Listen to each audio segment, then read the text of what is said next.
Hi everybody, today we're going to show you how to set up an encoder using the new DSP from Shoutcast. As of this recording, the new version is version 2.0.2.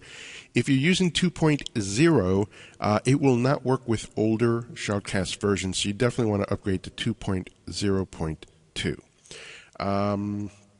First thing you want to do, of course, is go into shoutcast.com, and you want to go ahead and put that address up here. And then once you get to the web page, you want to go ahead and go to Broadcasting Tools up on the menu bar. Click on that, scroll down, and you'll see Shoutcast DSP Plugin for Winamp. And you want to go ahead and download that, save that to your computer somewhere, and once you have it saved, go ahead and run it and install it into your Winamp.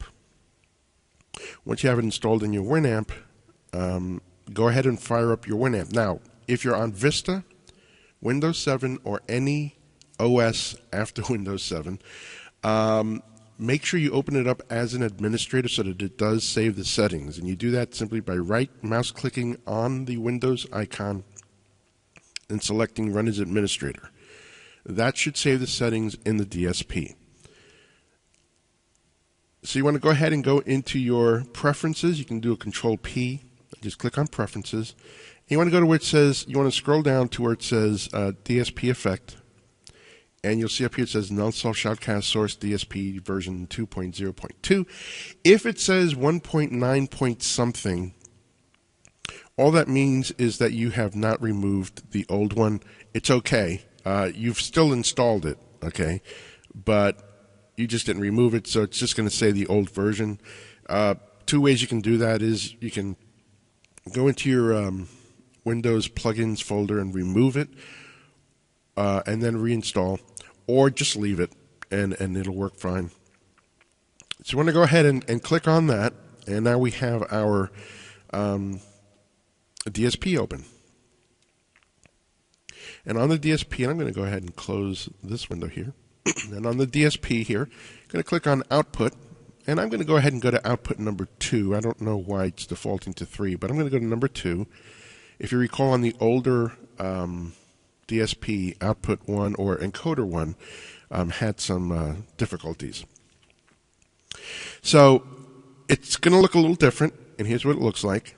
DigiStream uses an older Shoutcast server, a version 1 Shoutcast server, not the version 2, which is only in beta at this recording. So we're going to be setting it up for that. If you have version 2, there are a couple of elements that you'd have to input, which we're not sure how that works just yet.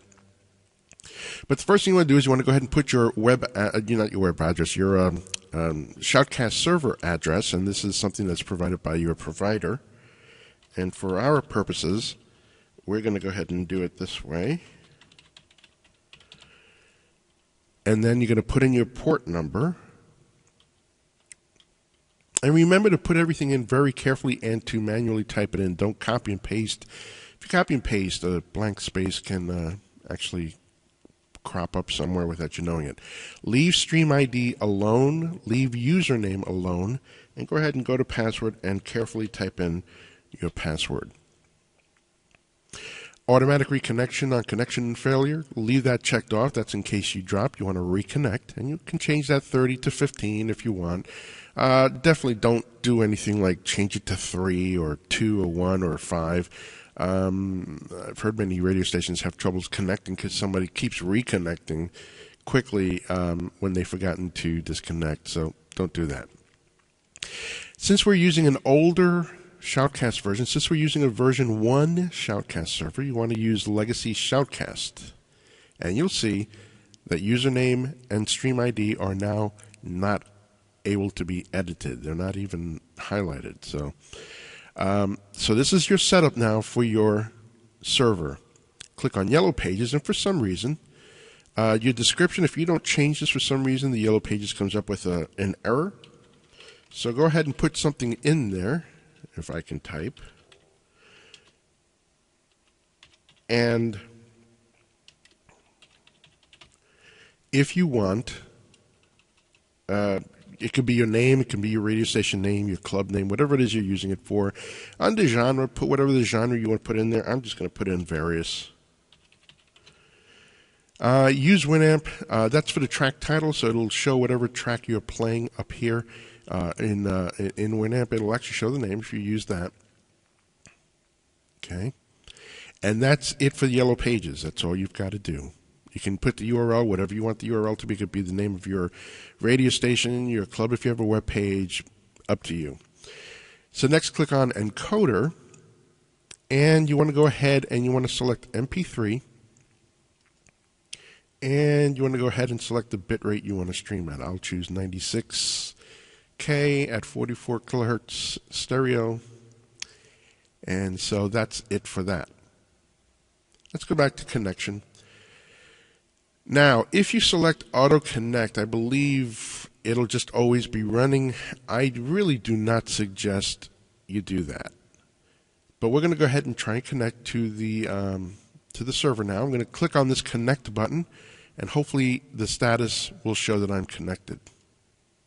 And it is. As you can see, I am now sending information, and I've got my song playing here.